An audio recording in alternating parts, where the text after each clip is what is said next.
Buen mediodía para todos. Es un gusto estar acá. Agradecer la invitación. Esto es básicamente retribuir la presencia constante en cada inauguración que hemos tenido, que al fin y al cabo habla de, como decía la gente de Marco Polo, del parceiro.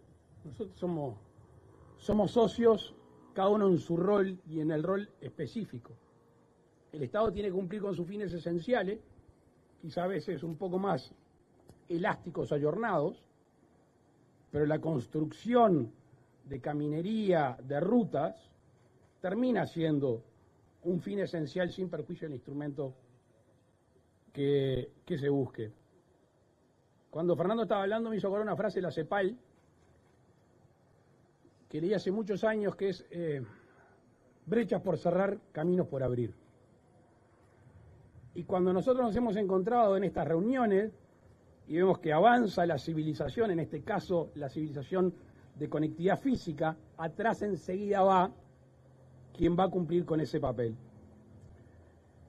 Que por supuesto estamos celebrando la compra de vehículos nuevos, con mejor tecnología, más amigables con el medio ambiente. Pero al fin y al cabo siempre termina siendo, y me alegro que lo haya dicho la gente de Marco Polo, las personas. Refirió a dos personas vitales en esta relación del transporte. Al pasajero, por supuesto, porque sin pasajero el resto no existiría, y a la tripulación, a los choferes. Agregaría los talleres, pero, o sea, la cara visible es el que va en la ruta, para el que va arriba, para el que va mirando, para el que va en el tránsito. O sea que si tenemos mejores rutas y si tenemos mejores vehículos, esa competencia que tú bien mencionabas, que seguramente se vio afectada por la pandemia, cuando la gente retrajo la participación colectiva por miedo, por temor, y empezó a tomar otras vías, bueno, ahí es donde el transporte público tiene que hacer un gran esfuerzo. Y ese esfuerzo, como también Fernando bien decía, no es a corto plazo. Si no tenés previsibilidad, no podés hacer este tipo de inversión. Porque por más que haya Banco República, por más que haya fideicomiso, si la economía no camina, si esto llega a un tercio de los pasajeros, estamos fritos. También me venía a la mente algo que hace muchos años me pasó cuando era diputado por Canelones, en el camino Eduardo Pérez. Yo le voy a contar que hay dos caminos Eduardo Pérez. ¿Tá? El que casi todo el mundo conoce, que estamos casi acá nomás. Pero pues hay otro camino Eduardo Pérez, que mi vecino lo conoce. Que es uno que sale de la interbalnearia, en el 20 y pico, y termina en la 101. Y yo me acuerdo que en algún momento de mi diputación me vino a ver la gente de una escuela que me decía que se perdía la línea de esa compañía de ómnibus porque el camino estaba deshecho. Entonces fíjense a lo que llevaba un camino que estaba deshecho, porque yo lo conocía, que era que algunos chiquilines no iban a poder ir más a la escuela, por lo menos en el transporte público. Y eso a las familias les generaba un problema muy grande. Bueno, ahora estamos pensando a la inversa. O sea, cada vez que uno avanza en un kilómetro de asfalto, cada vez que uno mejora una ruta, cada vez que uno tapa un pozo o repara lo que se dejó mal, o en el caso de la Ruta 6, que para mí es emblemática, porque ya no es solo remendar o mejorar, sino que pensarla distinto, enseguida atrás, en estos años teníamos a la gente de Bruno y Turismar acompañando. Y esa sinergia es la que uno busca en un país.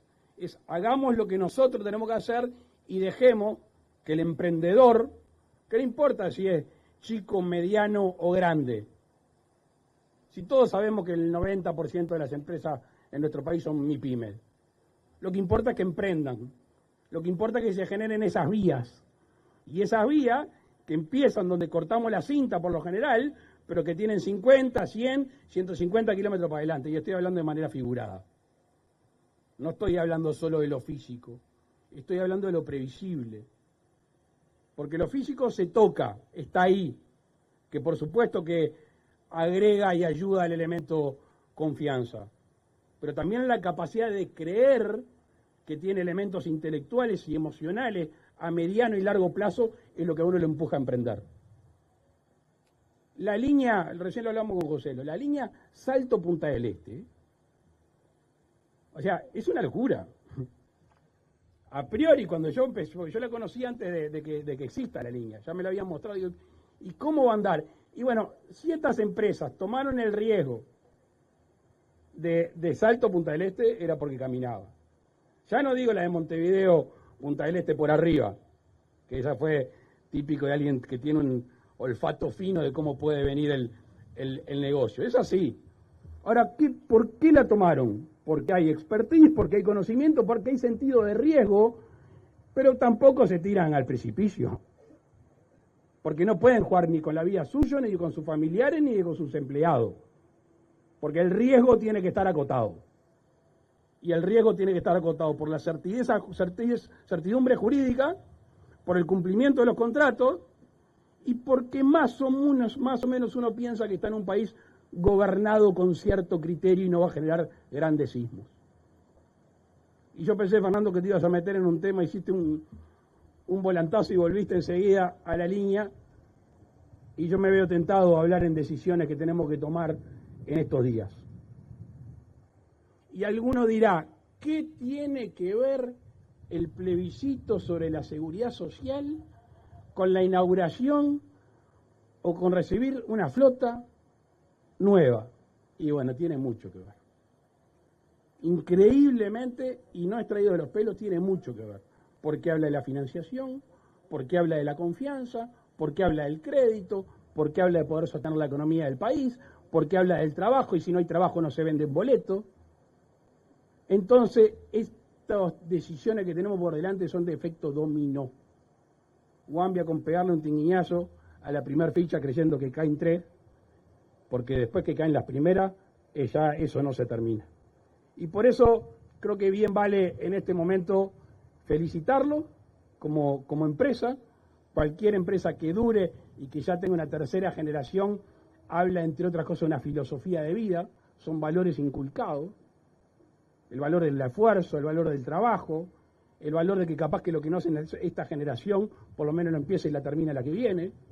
Es el sentido de trascendencia que tenemos que tener todos como país, como nación. Pero si tenemos sentido de trascendencia, primero tenemos que tener el sentido del cuidado. Porque nada trasciende si no lo cuidamos. Entonces hay que poner luces largas. Y esas luces largas tienen que pensar más allá de la conveniencia inmediata, menor, política, en los próximos 14, 15 días. Y yo creo firmemente que este tipo de reuniones, que este tipo de acciones, que este tipo de construcciones, que este tipo de sociedad, donde el público hace lo que tiene que hacer y el privado, solo se sostiene si estamos cimentados, si estamos parados en esa ruta que se llama confianza. Y yo siempre digo que si uno se para arriba de la confianza, eso permite generar esperanza. Muchas gracias.